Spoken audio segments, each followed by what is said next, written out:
there, and welcome to the I Never Knew podcast, also known as Inc. This show dives into the life experiences of people who have been through it all and have come through the other side stronger, better, and triumphant. Each story is raw, authentic, and, at times, heartbreaking. One thing joins it all together: the fact that the stories can help the listener learn and grow. Hosted by life coach Maureen, she sits down each episode with a new guest who will empower the listener to set out on their self-discovery journey and start to heal. Now you'll be joined by Maureen and her special guest. Please enjoy the show.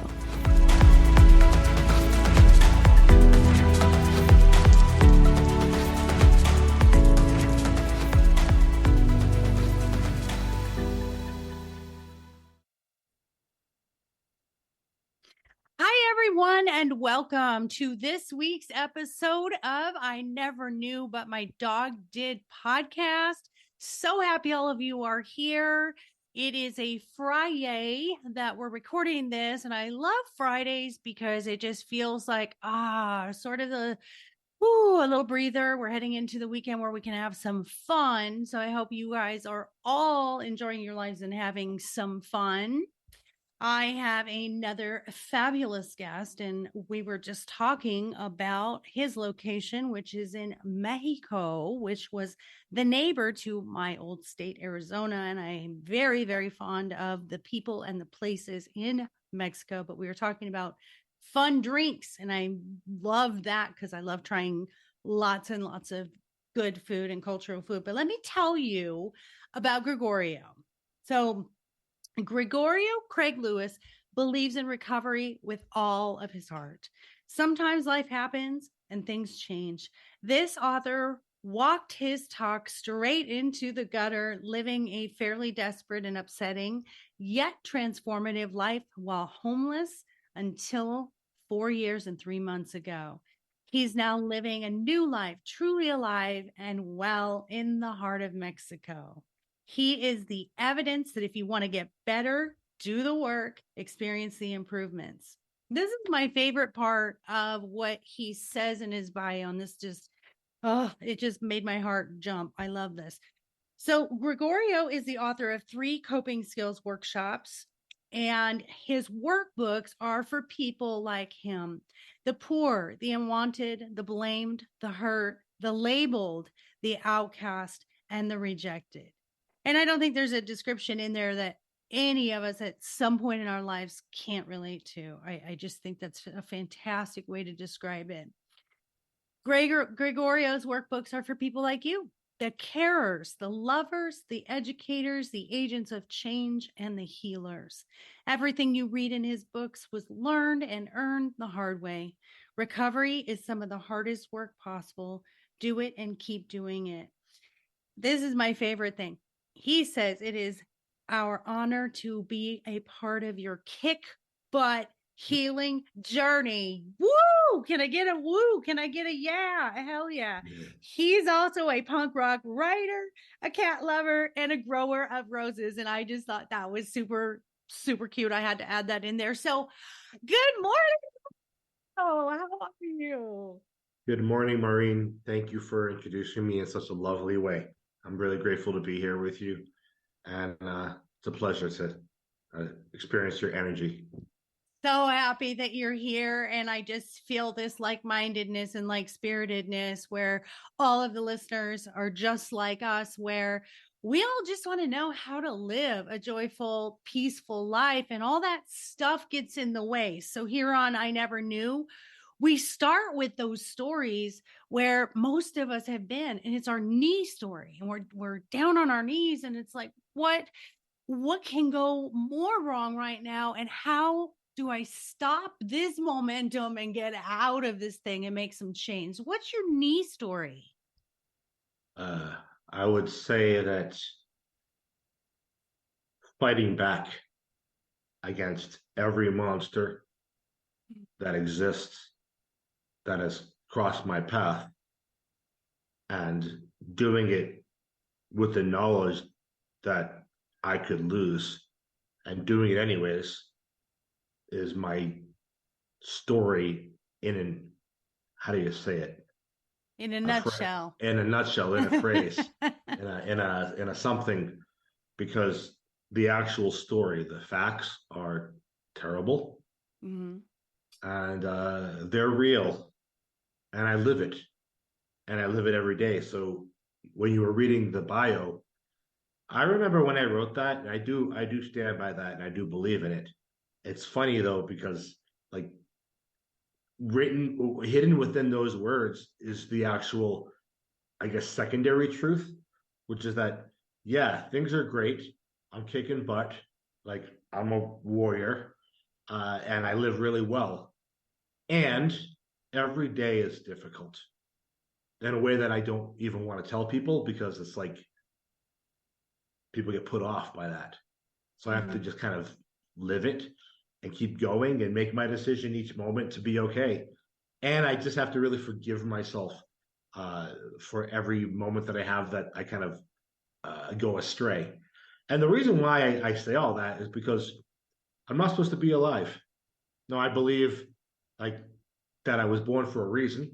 And so spiritually speaking, of course, I'm supposed to be alive, and I am. But according to humans, I'm not. Very funny reality, because when you say something like, I'm not supposed to be here, like, oh, of course you are. Yeah. But we live in multiple realities. And if you're just living in your boring, like accepting of everything is the way it is and this is it reality, then you're missing out. You might have an easy, fun life, but you're actually not really living.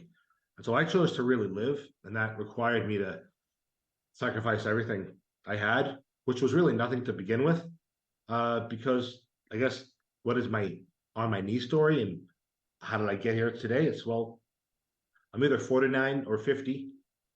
Some people don't understand why I would say that, but I realized I don't really know. And that really freaked me out recently, because my birthday was in May, and I realized I didn't know. Like, what the heck? But that really is the story of my life, because when I was 14, my parents did something that no human should do to another. And that was that they set me up. My parents lied, and they purchased a fraudulent diagnosis of schizophrenia from a vulnerable psychiatrist after years and years of attempting to find someone to do their dirty work for them, to kind of get rid of their child, to shut their child up, and to keep their child from like being taken seriously and being legitimized when he said what they were doing behind closed doors, which was psychologically abusive, because, you know, when you have a persona to project, to protect a reputation, standing in society, status, when you're involved in a religious community, when you're a corporate lawyer, when people know you and respect you, when you have nice cars and nice things, you can't have your child like going crazy and saying things that people are going to be concerned about. And so what better way to stop that from happening than take your beautiful, smart, creative, like empowered, brilliant kid and purchasing them a diagnosis of schizophrenia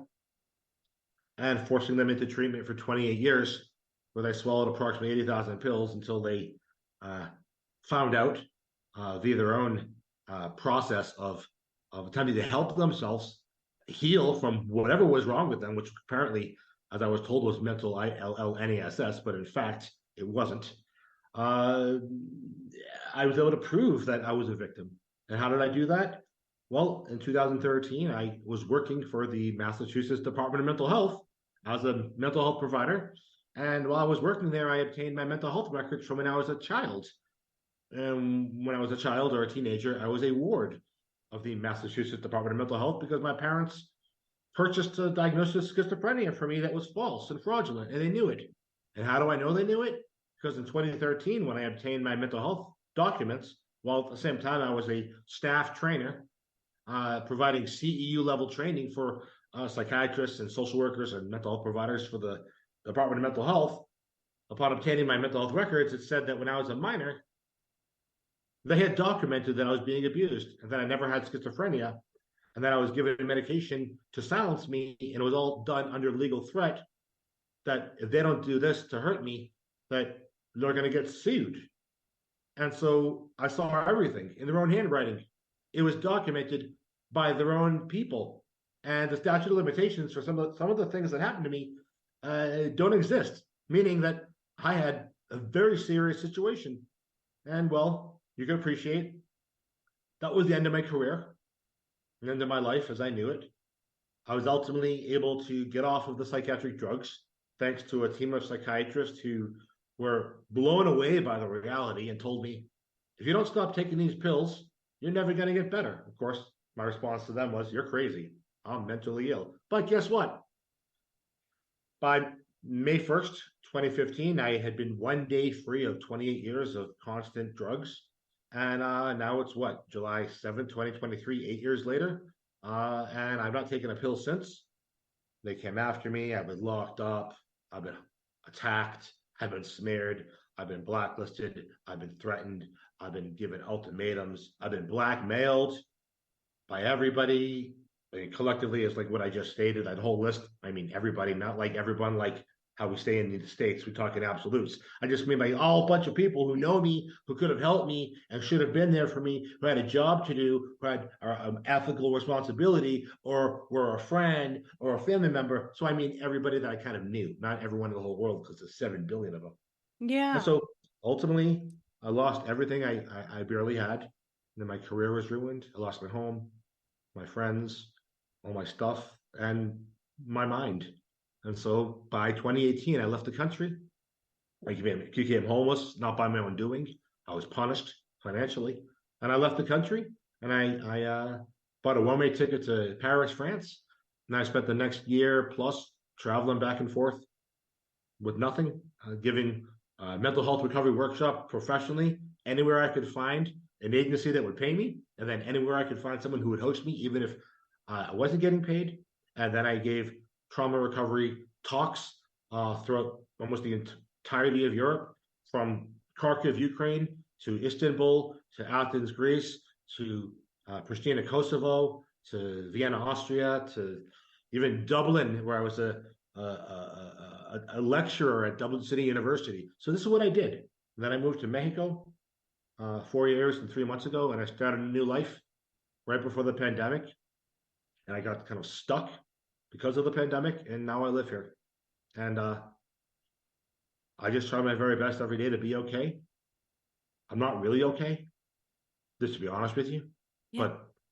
but I have to be. And so here we are. And in a nutshell, that's why I'm talking to you. That's why this book exists. With the cat ate some of the corner. And like you, the dog knows, the cats know. I agree. I'm all about any of the animals because they're so innately loving and pure, and they don't have any agenda. So that's so much to unpack, and I want to sort of go back a little bit. So they basically, when you're 14, because I just took in my grandson at 14, we have guardianship, and this was over a year and a half ago, and such a delicate age to have that reality for you.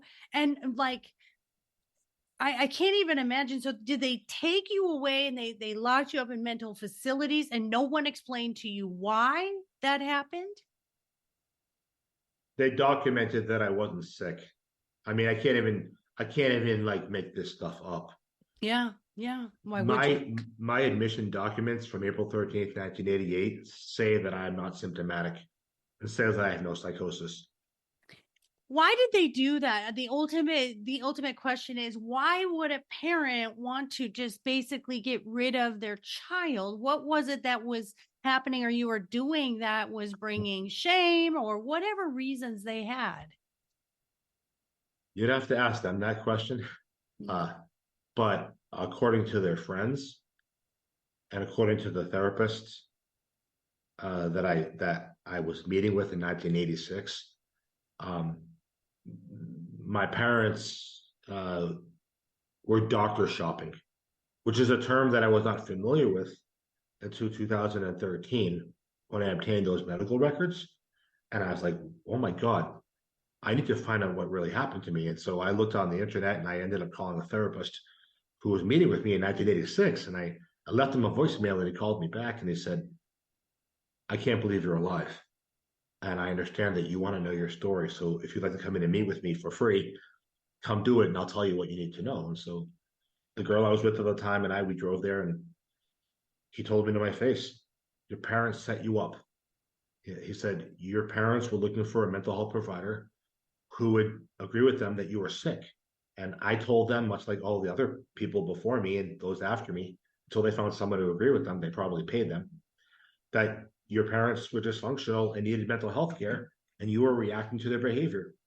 And then I went out to the car after the appointment, and they came running out.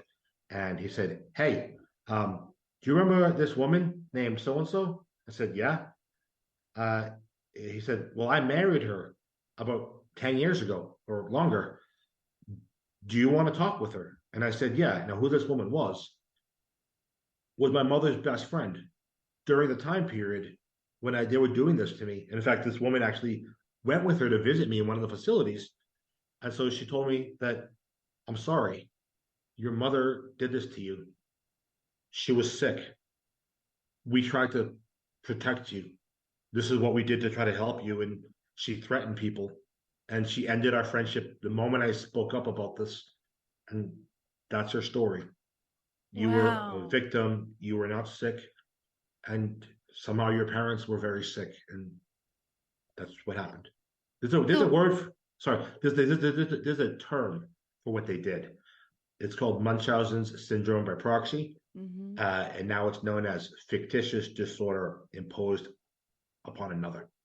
Yeah, there's actually a Netflix documentary right now about Take Care of Maya, where a mother was accused of that and she actually didn't do it. And they tend to throw this term out often. And then in cases like yours, they should have recognized it and didn't. Now, that moment when you talk to that therapist and his wife, which I think everything is aligned for us to finally know the truth, was it, I mean, obviously it had to be devastating, but was it also sort of validating for you to say, I knew I wasn't crazy. I knew the truth, and now others know the truth. What was your feeling on that? I was drugged. And so I never knew my feelings. Mm. Once I was off the drugs, I can tell you that I was blown away. And I'm still blown away. And I'm in shock to this day. The best answer I can give you is what my therapist said at the time, which she said was, she still helps me to this day. She said, we always knew you weren't sick. Like, this is the woman who started working with me in 2006, like 8 years before I got the documents. We always knew something was wrong and it wasn't you. So There's some justification there, but still not enough. And the amazing thing to me is when I look at the man in front of me, the adult man in front of me, you just 8 years. It's only been 8 years of recovering from being medicated for so many years. So is everything kind of coming to light and reality for you? And that's the daily struggle, is doing this work, this inner work.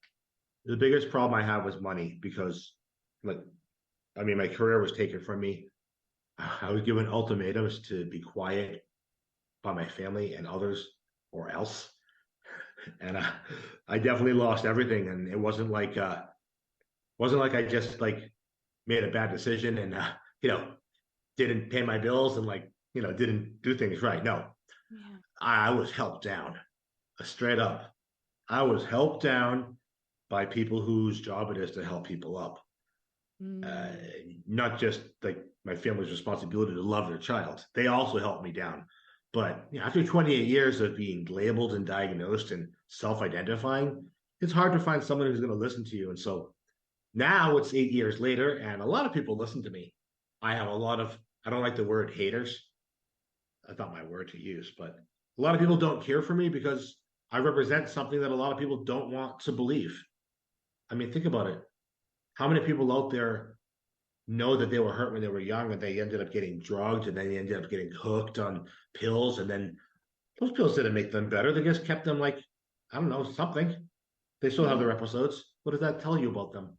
Yeah, yeah, So a lot of people, yeah. I agree with the medication, and I think it does help some people, but I don't think long term. I don't think it's a good idea. And nobody likes when the dark comes to light, and that's why I do this podcast. It's why I've written my books.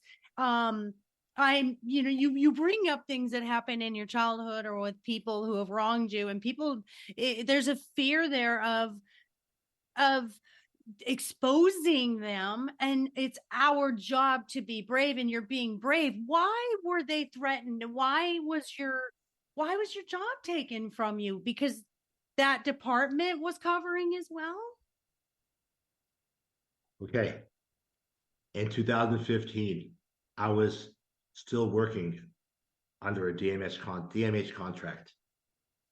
And I reported that my coworker was using his role to get his sexual gratification at the expense of recent rape survivors inside a locked hospital, as was my legal requirement as a mandated reporter.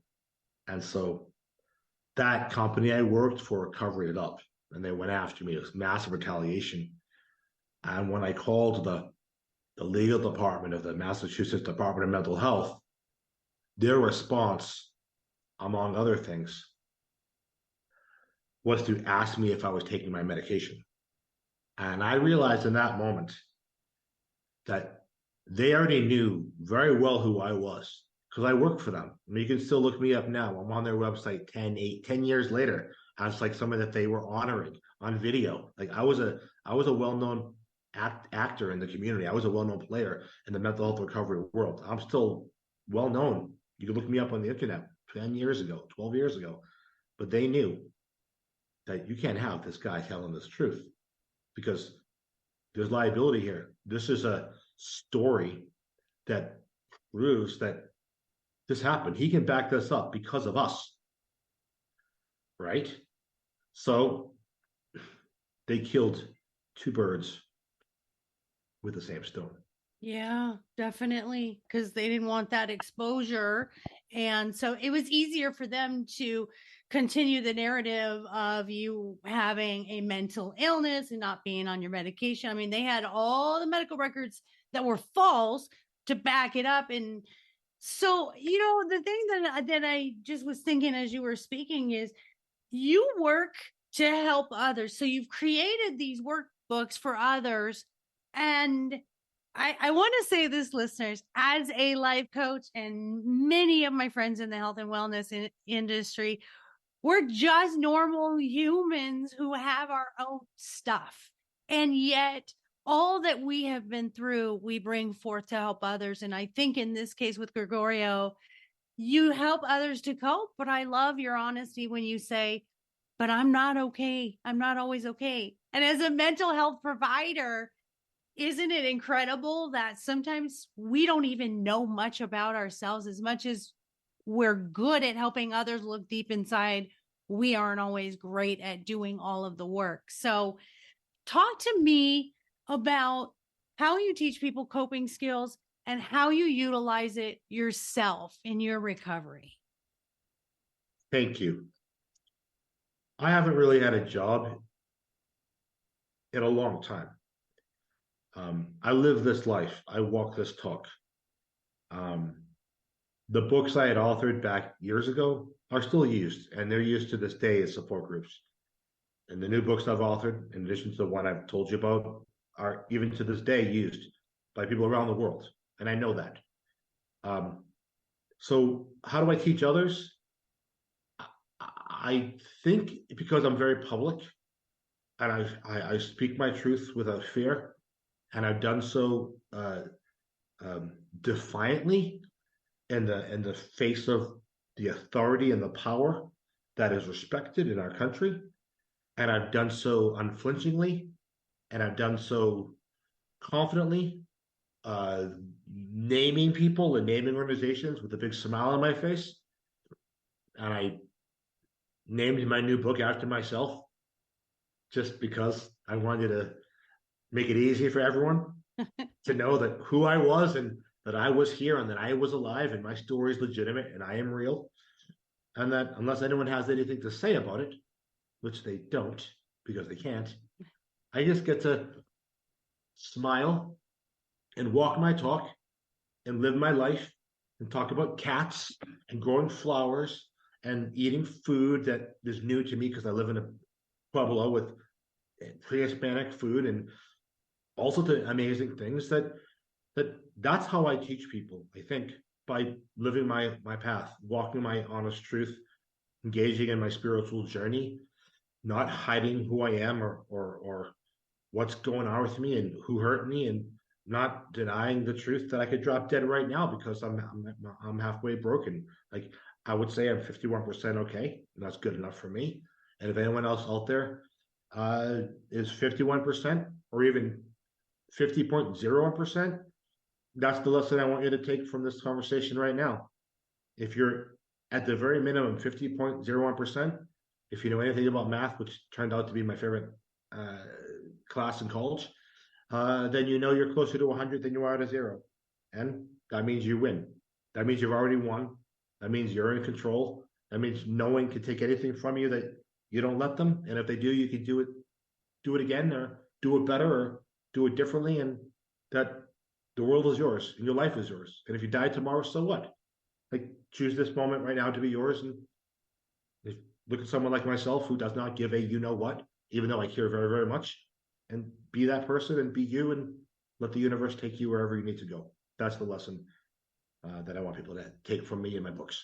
I just love that. And I truly believe, as I tell new coaching clients, when they call for our first call, I always say you have to be so tired of your shit that you're ready for change. And I think it's so cathartic that the things that we fear the most is the things that heal us best. I really believe that exposing things that happen to us and telling our story without shame and being able to let it go and then get feedback from others is so healing. When we're paying that forward, it's paying actually ourselves back. What do you think?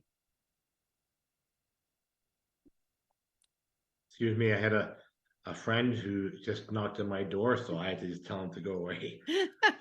Excuse me. Well, what I can say is this: I'm an alien. Like, I know that I'm not just a normal human person.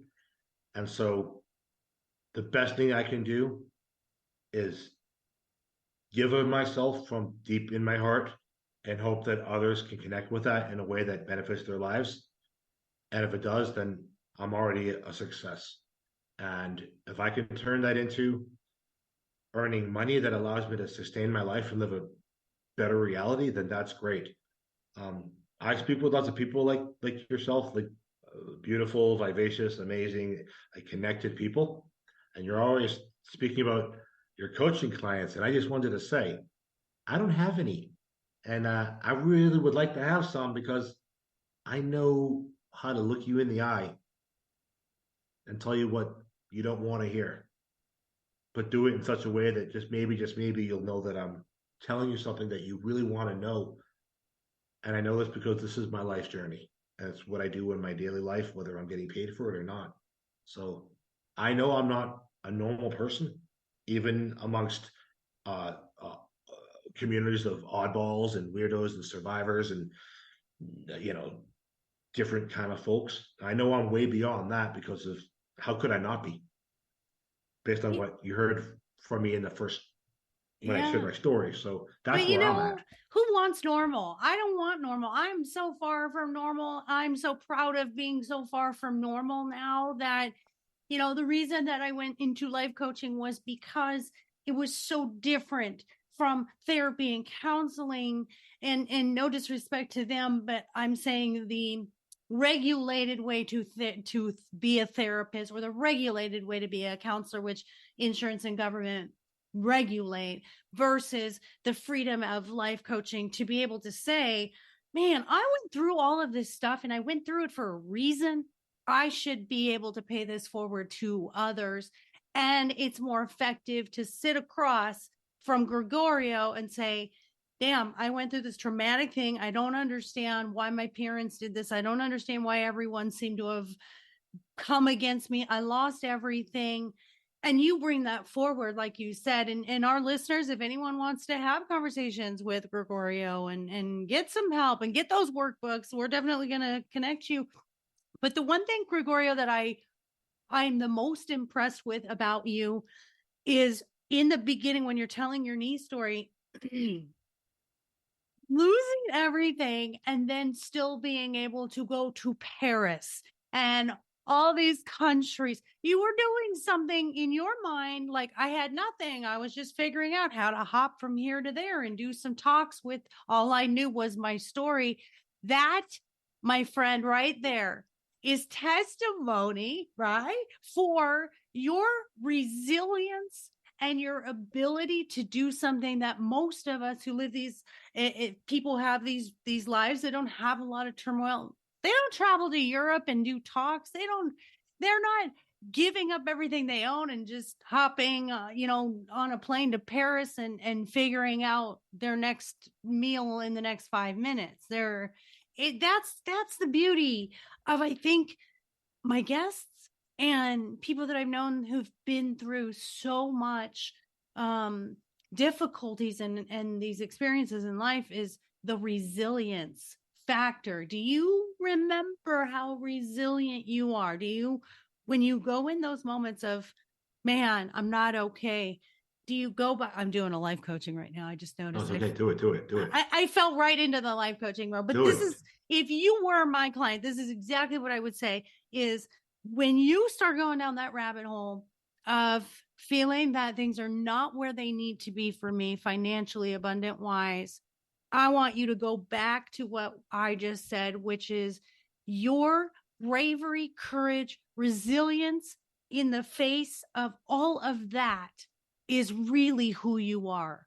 The bank account is not who you are. The amount of clients you have is not who you are. Who you are is who you have lived as an example as a human to others. Look, I know everything that you just said is true. Okay. And there are details of what I have to go through to be okay that are beyond the pale. And I can sit here and smile and talk about it.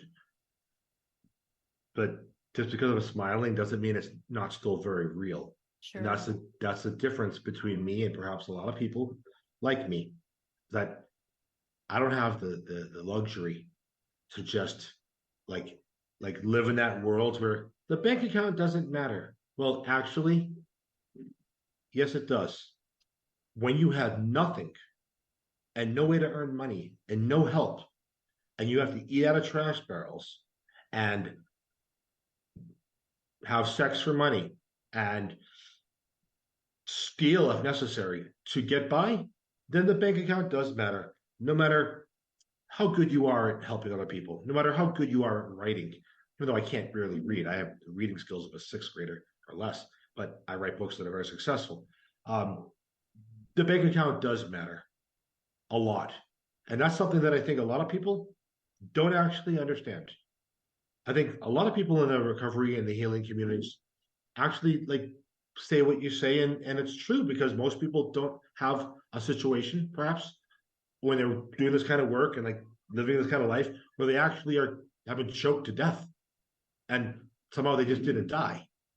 So I just want to respect myself here and say all those things you said are true, but I struggle for my basic needs, not my basic wants, needs. And that's a whole different reality that I bring to the table. So a lot of people don't really care for me, and the fact that I'm always pushing my work.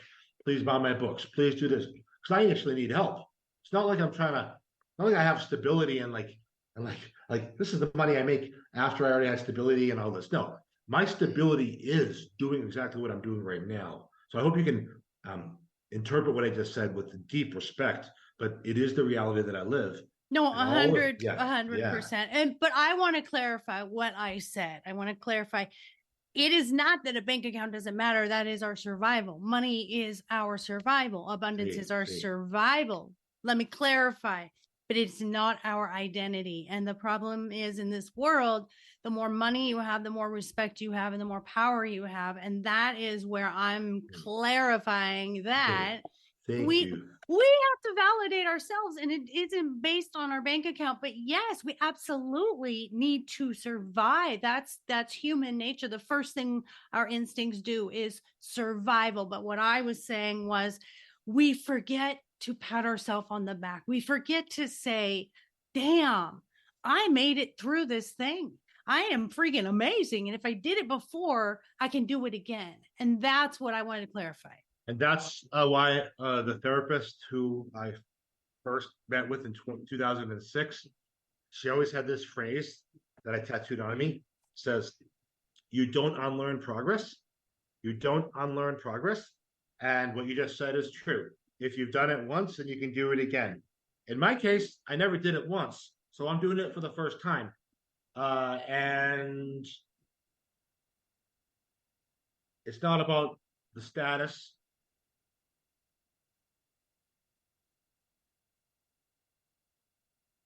Not about the, yeah. sorry, I have a little bit of cough. Oh, no, you're okay. Not about the status and all the stuff like that. But if you really, and if society wanted me to be as helpful and as giving and as useful as I would want to be, that would be achieved if I wasn't always chasing the dollar to be able to have my basic needs met, because I'd be able to invest myself full time in doing the things that I love to do, which is sharing of my wisdom to help others. Well, and I do love that you say that. And there are some things that I have learned by, talking to other spiritual people and talking to people who finance is their specialty. And the one thing that I've learned is we have a relationship with money.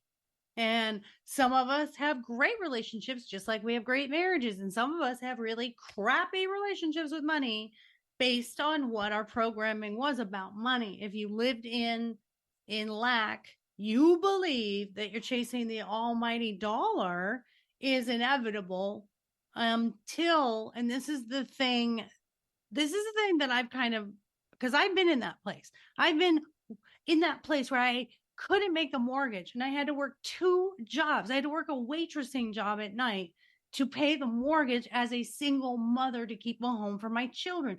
I've been there. You're not looking at someone who's like, I've always had money. My parents couldn't afford to send me to college. So I had to figure that out. Got married at 18 and in a domestic violence, alcoholic husband. So my life's not been easy, but I can tell you this.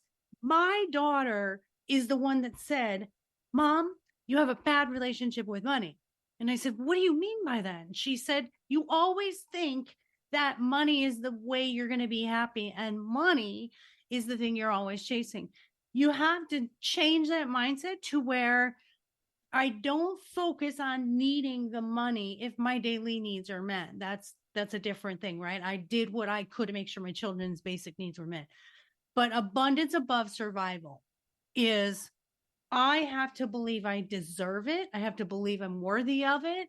And I have to manifest and attract it, right? Law of attraction is if I believe it, it will come. And I just have to stay in a place of non-limiting beliefs that it will come for me.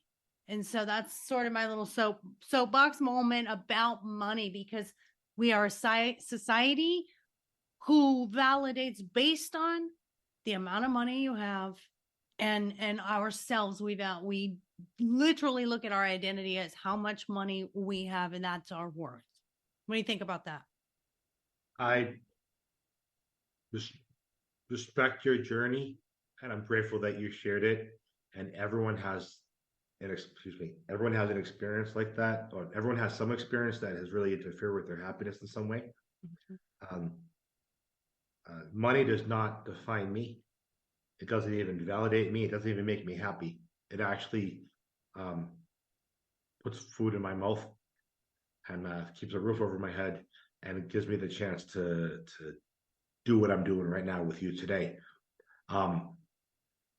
One thing about my experience and my relationship with money is that my parents, did have money. I thought I had tissues here. Excuse me. All right. No worries. I'm a street kid. You have to bear with me. Yeah. My parents did have money, and so they spent about $3 million to subjugate me. And so I started this life as a grown adult, coming from knowing that $3 million US were spent to hurt me, and I couldn't get a penny. I couldn't get help to fix myself. So I definitely fixed myself, and on my own hard work, my own struggle, and I've earned the respect of many people, and I wouldn't be here today if I didn't earn that respect. And I'm actually living the way I am right now and doing as good as I am in part because so many people heard this story that I'm sharing with you today, and they contact me and they say, I want to help you. Sometimes I received a donation for $1,000, sometimes for 500. It happens on a regular basis. Sometimes it's really odd, but people continue to do that. It's been 8 years since I've come out with this story, and I've just been very public about it. So I figured if I'm gonna have all these things happen to me, I'm gonna have fun. I'm gonna travel the world. I'm gonna like do the very thing I'm not supposed to do, which is just be happy, be free, and live. And I do believe in abundance, and I do know that everything's going to be okay. But maybe it won't be. Maybe I'll just die tomorrow. It's really something out of my control. But what is in my control is what I do in this moment, and how I try to help myself and help others. And be nice to the cats, and be nice to my neighbors, and be nice to people if I can. Do something for them and give of myself, and know that my story and my journey and my experience can help make someone else's life better, and hope that I can successfully do that, and also live a decently good, stable life at the same time, because I already know what it means to be happy with nothing. And living in Mexico has helped me find happiness in a way that that we can't really easily find back in the United States, because in the United States, our culturalist society really bases, like what you said, like your life is who you are, what you have, and your money. And here that also exists as truth. But 2/3 of the country is not wealthy. It's a different dynamic than back north of the border. So many people have to work hard to have their basic needs met on a daily basis, and they find happiness in that struggle. So I am with them. We call those people the banda, the people who are working hard every day. The guy who collects the trash, the woman who makes the bracelets, the person who sells the sandwiches, the person who sells the tamales. This is the people. These are my people, and that's who I'm with. So I already know happiness and acceptance as a result. So I'll be okay. I love that, and that I don't even want to add anything more to that as we end there. My favorite thing that you said, and it may be your podcast title and it may not, but my favorite thing you said was, I speak my truth defiantly without fear. And listeners, that's really the thing we're taking away here, is speak your truth defiantly without fear. And I love that, Gregorio. You're coming back stronger than ever. You're taking back what was taken from you. And you're right. It's the people every day that are the kindest, that are working the hardest, and that don't have this overabundance of money. It doesn't matter, because they have an overabundance of kindness and love. And that is what we do here on I Never Knew. Is all that other stuff is minutia and it's human stuff, but in the end, what you take with you is love and kindness, and that's the legacy you leave. So thank you so much, guys. Go online. Is your book available on Amazon? I ask that you go to my website because Amazon takes all the money. Okay, so this is one of my books, the Craig Lewis Guide to Survive the Impossible. What's your website? Oh, pardon me, excuse me. You're okay.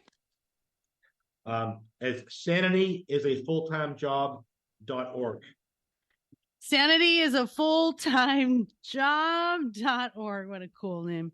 This is another one of my books. It's an anthology of 20 punk rockers from around the world sharing their lived experience, their personal stories of surviving, recovering from trauma, addiction, mental health, poverty. There's writers from all over the world. This is volume 2. I have volume 1 as well with 27 stories. This is another book that I recently published. The original peer support, recovery, and coping skills workbook and curriculum. And then I have other books as well. Actually, I don't have them in front of me, but I have another workbook similar to this called Better Days, a mental health recovery workbook, and that's available in 8 languages: Spanish, French, Dutch, that's fantastic. French. So, guys, listeners, you know that Gregorio had his own experience with mental health struggles, and he also was a professional in the mental health field. So those workbooks are going to come in very handy to help you work through whatever you're going through. I love it. The punk rock book, my grandson, I think, would just absolutely love that because he's all about the punk rock and the moshing and all that fun stuff. So we will end it for today.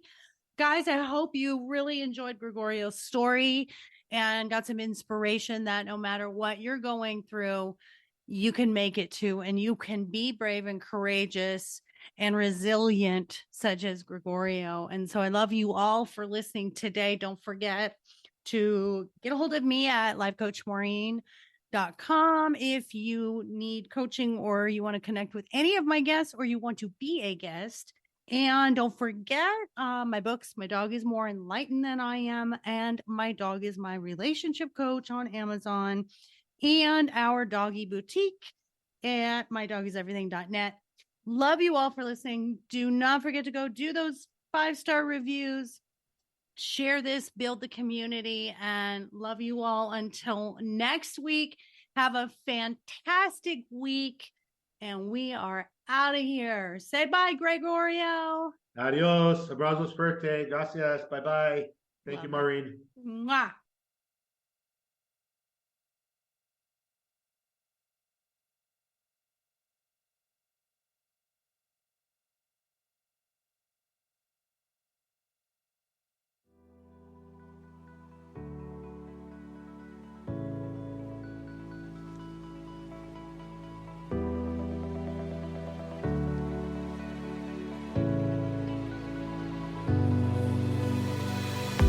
Thank you for tuning in to the I Never Knew podcast. If you found today's episode inspiring and educational, please be sure to follow, subscribe, and spread the word. The more people that join the Inc. community, the more it can develop and influence others as we work together for a healthier and brighter future. Until next time.